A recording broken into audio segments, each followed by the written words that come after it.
한 주간의 이슈를 알아보는 투데이 매거진, 월요일은 머니 트렌드 시간입니다. 오늘도 조윤영 기자와 함께합니다. 안녕하세요. 안녕하세요. 자, 봄 취업 시즌이 이제 시작이 됐죠? 네.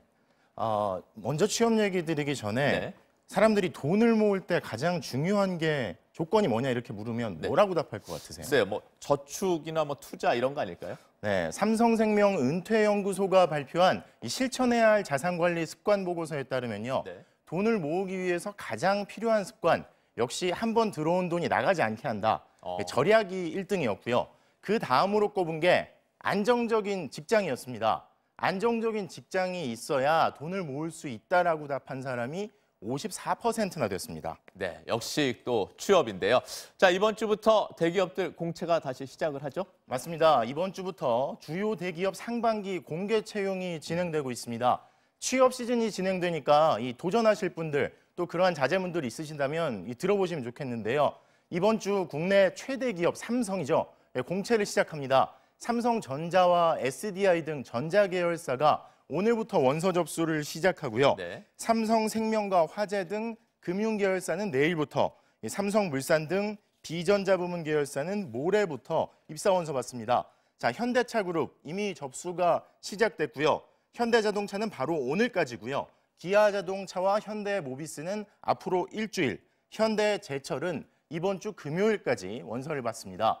이번 주 원서 접수가 마감되는 곳을 더 보면 LG화학과 디스플레이, LG상사가 있고요. 네. LG전자와 SK텔레콤, CJ 다음 주 중에 원서 접수 마감하고 롯데그룹 계열사 다음 주부터 원서 접수를 받는데 이 대기업 가기 어렵다고 하지만 원서 접수를 안 하면 네. 아예 갈 기회가 없어지잖아요. 그래서 기억하시면 좋겠습니다. 자, 어떤 기업들이 작년보다 더 뽑고 덜 뽑는지도 중요할 것 같은데 상반기 얼마나 뽑습니까? 네, 올해 대기업들의 상반기 공개 채용 규모 7만 명가량인데요. 작년 상반기보다 7%가량이 줄었습니다. 업황이 좋지 않은 자동차, 그리고 사람을 줄이고 있는 금융업계, 작년보다 20%가량 사람을 덜 뽑을 것 같은데요. 네. 대부분의 업종에서 사람 덜 뽑는다고 하는데 더 뽑겠다 이런 업종도 있습니다. 경기가 좋은 전기, 전자와 건설, 기계 쪽에서는요. 10% 정도 작년보다 사람을 더 뽑는다고 하니까 원서 넣으실 때 참고하시면 좋겠습니다. 이 취업난이 워낙 심각하다 보니까 구직자들 입장에서는 어디든 취직만 하면 좋겠다 이런 얘기도 많은데 그럼에도 불구하고 이 취업 준비 기간이 길어져도 아무데나 가는 것보다는 좋은 직장 가는 게 더 낫다는 연구 결과가 나왔다고요? 네, 한국개발연구원이죠. KDI의 한효셉 박사가 지난 2007년부터 청년 1,206명의 10년 뒤에 고용 상황까지 추적해봤더니요. 네. 지역이나 가정 환경이 엇비슷한 경우를 비교해봤는데 4년제 대학을 졸업한 남성의 경우를 보니까 첫 직장에서 또래들보다 평균 임금이 10% 높았던 경우가 10년 뒤 임금도 평균 4.4% 높았고요. 여성도 4.6% 높았습니다.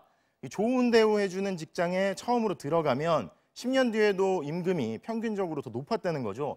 이 대졸뿐만 아니라 고졸과 전문대에서도 상황이 같았습니다. 네. 일자리 계속 유지하는 케이스도 더 많았습니다. 학력이나 이 성별 가리지 않고 비슷한 경향을 보였어요. 그래서 취업이 잘 안 돼서 아무데나 받아주면 가자. 이렇게 생각할 일만은 아니라는 겁니다. 그런데 뭐 사실 우리 청년들이 좋은 직장 고를 줄 모르는 건 아니잖아요. 예, 그렇습니다. 그래서 정부가 이번 주 목요일이죠. 청년 일자리를 위한 특단의 대책을 발표하겠다. 네. 이렇게 예고해 놓은 상황인데요.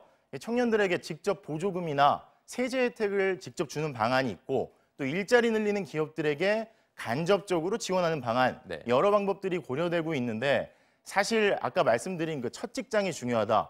이거 누가 몰라서 안 하는 건 아니잖아요. 그래서 정말 말 그대로 특단의 대책이 나오길 기대해 보겠습니다. 자, 마지막으로 소개해 준다는 게 자동차를 언제 사면 좋을지 또 할인율이 높은 시기가 따로 있다고요. 이런 정보 전해 주신다고요. 맞습니다. 자, 이번 달에 수입차 업체들 중에서도 일본 차들이 평소보다 할인을 많이 해주고 있는데요. 네. 이게 이유가 일본 본사의 회계 마감이 3월까지라서 실적을 바짝 끌어올리기 위해서 막판 스퍼트로 할인 금액 높여준다. 이런 설명이 돌아왔습니다. 국산차의 경우에도 아무래도 연말에 할인율이 가장 높은 편이고요.